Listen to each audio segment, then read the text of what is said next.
Today is Saturday, April 14th, 2012, and we are interviewing Paul Douglas Reininger in Springfield. Paul, could you please state your name and where you were born and your birthday?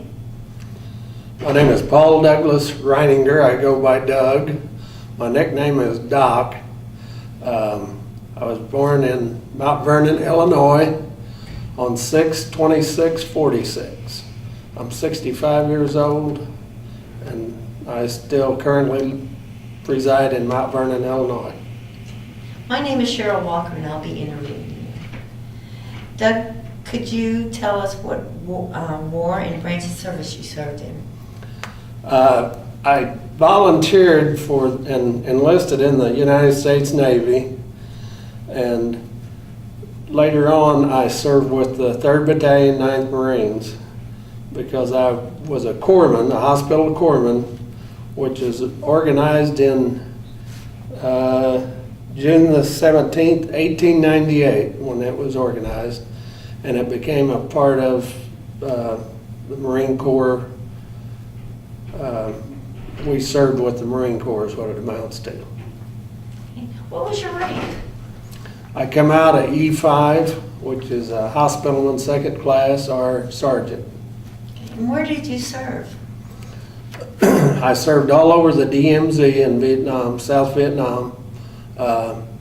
Served from Dong Ha, Cam Lo, Alpha 3, Camp Carroll, the Rock Pile, Calloo, and the worst place of all, Con Tien.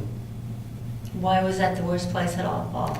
We took a beating every day. They shelled us every day. Didn't miss a one. They shelled us anywhere from 200 shells to over 1,000 shells. And every morning we'd call it Charlie's Reveille, because we would wake up to artillery and rockets. Can you tell us what your job is? Well, I think you did that. You told me what your job and assignment was. My job was to administer first aid, immediate first aid to the Marines that were wounded, and till we could get them evacuated to a better treatment area. And we did the best we could, and medevaced a lot of them out, because that was the quickest way to get them back to hospital or rear area, and it saved a lot of lives.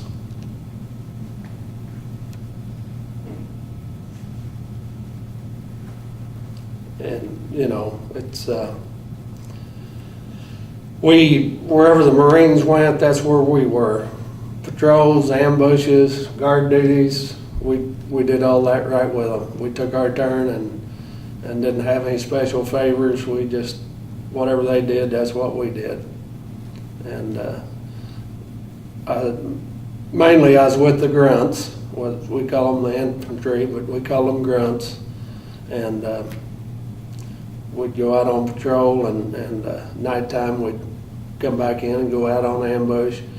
And anytime the Marines went out, they had to have a corpsman with them. So that was my job, to always be ready and do my duty and do the best I could with them. How many corpsmen had to be with the? For each platoon, there was 3 squads, and there was only 2 corpsmen. So anytime a squad size or bigger went out, they had to have a corpsman. So we was going out more than what the Marines were, because they wouldn't go out without us. So we did a lot of walking. Did they give you so many hours off, or No. it didn't matter? There was times I'd get back off a day patrol in time to go out on a night ambush. And you just took your turn, whatever it was, that's what you did. So they didn't care if you had a good night's sleep or not? Sleep was not even part of the equation, I don't think. If you got a couple hours, 2 to 4 hours sleep, you did good. Because usually if you stood watch, it was 2 hours on and and then the rest of the time was off. But when you're out on the ambush, you don't sleep very good anyway, so. Did you see a lot of action?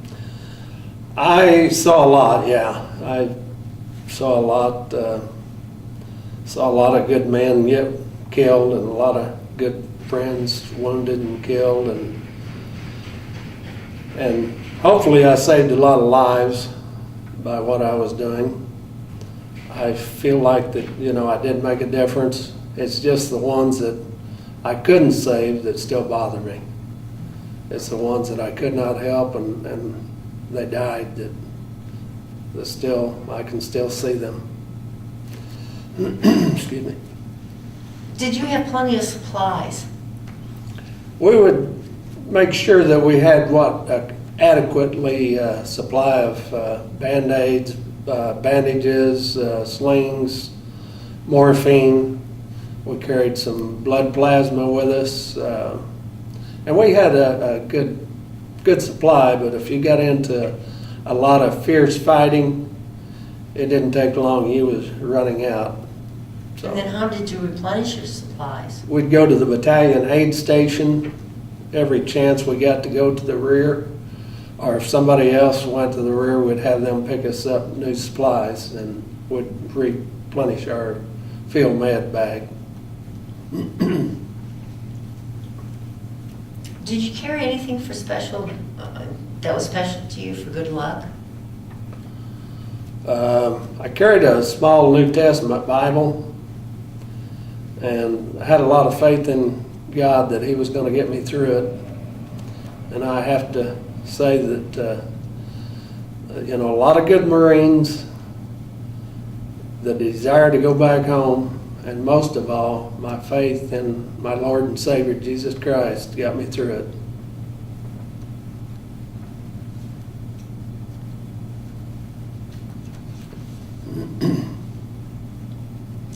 Did you get any leave when you were stationed? We would get a 5-day R&R. I think I got one after about 4 months in country, maybe. An R&R came up and nobody wanted to take it, and they asked me, and I said, sure, I'll take it. I'll go on R&R, and so yeah, I got it 5 days.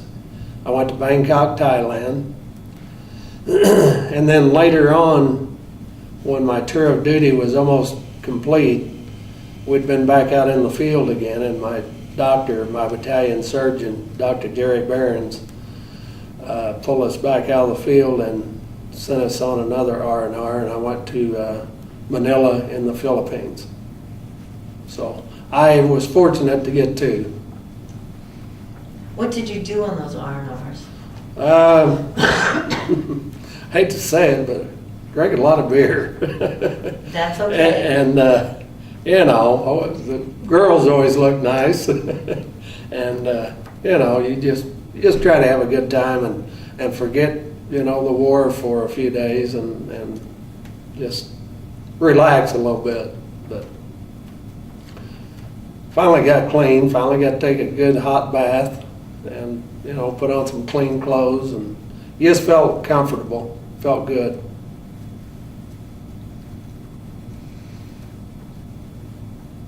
Do you recall any particularly humorous or unusual events? I had a real good friend. He was a corpsman also, Paul McCann, and his nickname was Baby Squid. And he would make me laugh a lot. And me and him really became close. He was from Philadelphia. He and I really became close, and he called me his big brother because I was so much taller than he was. And he'd make me laugh a lot, just things he'd say and do, and it helped a lot. Did you stay in contact with him? I lost contact when I left Vietnam. I mean, I don't know why. It wasn't intentional or anything. It just happened that we forgot to get each other's mailing address, and that was very unusual because we were that close together. And excuse me. I lost track of him for over 40 years. And finally, his brother wanted to know if anybody knew anybody from Lima 39, which is who we was with, which is 3rd Battalion, 9th Marines Regiment. And had a phone number, said if they knew Paul McCann to give him a call. You can believe I dialed that number. And he answered. I said, "Is this Baby Squid?" He said, "This is Paul McCann." I said, "No, is this Baby Squid?" He said, "Who is this?" I said, "This is PD." That's what he always called me, PD. And he couldn't believe it. And we just talked for, I know, well over an hour, and just, he and I stay in contact to this day. And we go to reunions once a year, and this year it's going to be in Colorado. And I look forward to it every year.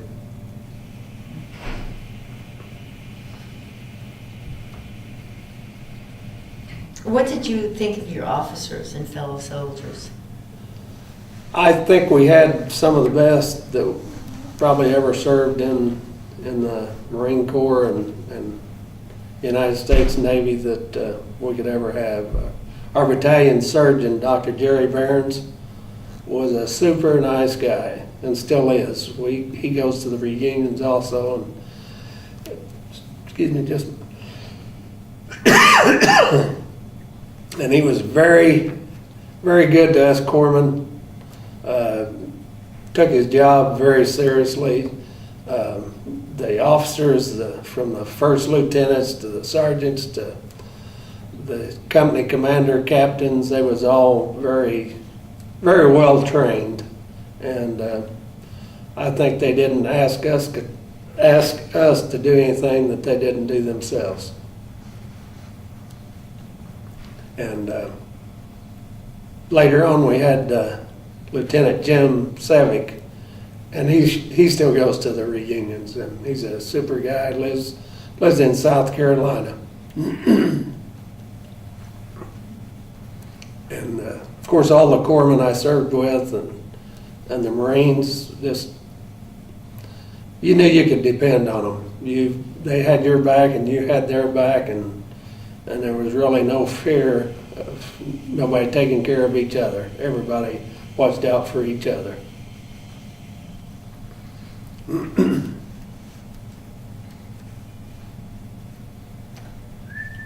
Did you work or go back to school after you got out of the service? When I got back out of the service, I took of course, we got a 30-day leave, and I still had 9 months of duty left. So I went to Great Lakes to complete that 9 months, and after I got out of the service, I went to work. I wanted to make money. What did you do? I went to work at a railroad shop and worked there for 13 years. And later on, I worked at where they build mining cars. And currently, I'm working for a Freightliner dealership in Mount Vernon, Illinois, where they sell and rebuild semi-trucks. And I've been there 28 years. How has your service and experience affected your life? It's affected my life greatly. Some of it not in a good way, but I just have a loving wife that I've been married to, Jeanette, for 42 years, and she's been my biggest supporter of getting me through a lot of things, and otherwise I don't think I'd have been near where I am now. I've there's times I've had nightmares and just flashbacks. And, She's just got a brain, she's got a nasty mind, that's all. Okay, go on. but So she's been with you for 42 years? 42 years. It will be in October. We've been married 42 years. And I couldn't ask for a better partner because she understands. She didn't know a lot of things that I went through, and I didn't talk about it a lot, but I do go to counseling, and she goes with me most of the time. And she's learned a lot through, by going with me and listening to the counselor and myself communicate. And she found out a lot more about me than what she ever knew. Doc, is there anything else you'd like I see you've got some things that you would like to share with us. I arrived from Camp Lejeune, is where I took my field med training, and I went over to Vietnam. I arrived in Vietnam on 4th of July, 1967. On July the 5th, they sent me up to the DMZ and dropped me at the DMZ to join the 3rd Battalion, 9th Marines. They was in contact with a NVA battalion, 324th Battalion, and I replaced a corpsman that was about ready to rotate back to the United States. And I replaced him in the field and took over for him. We was on Operation Buffalo, for which we later on received the Presidential Unit Citation for that operation. And 1-9, which was always nicknamed the Walking Dead, had come into contact with the large number of NVA, and we went in to help them and pull them out.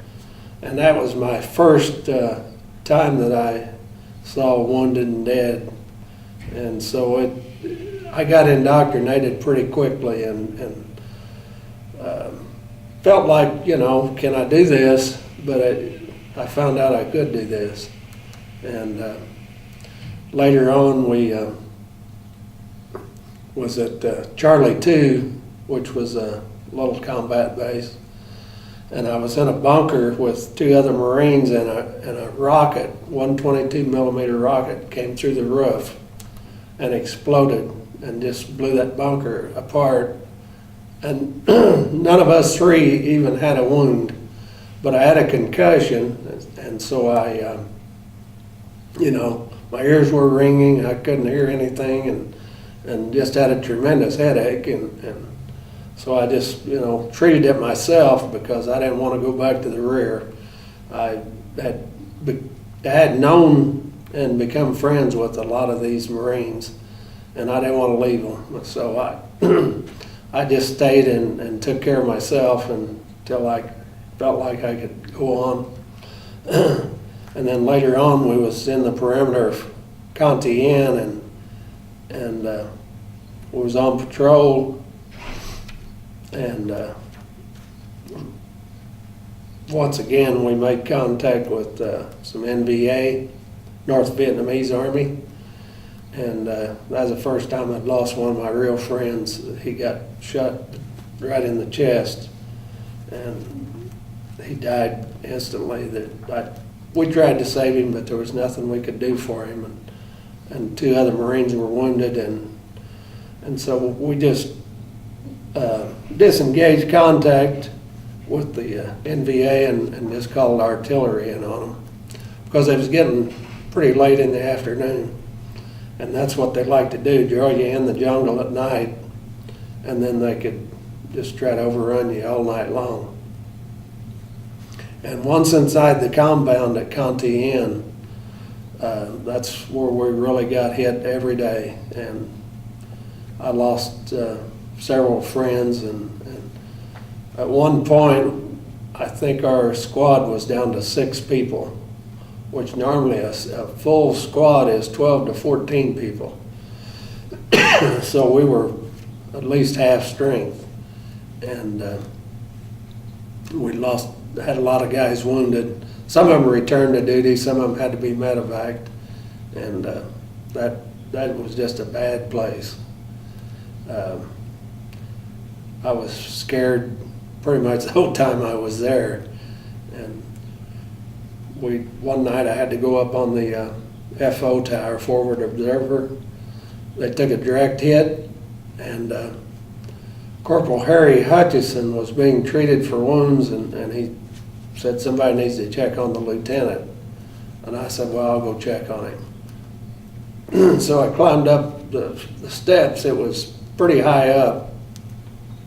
And I found his body, and I checked for breathing and a pulse, and he was already gone. And the whole time they was throwing in more artillery, and I thought, I'm not going to make it out of this. But I did, you know. I did a lot of praying, and with the good Lord's help, I made it through it, and I'm glad I did. Is there anything else you'd like to share?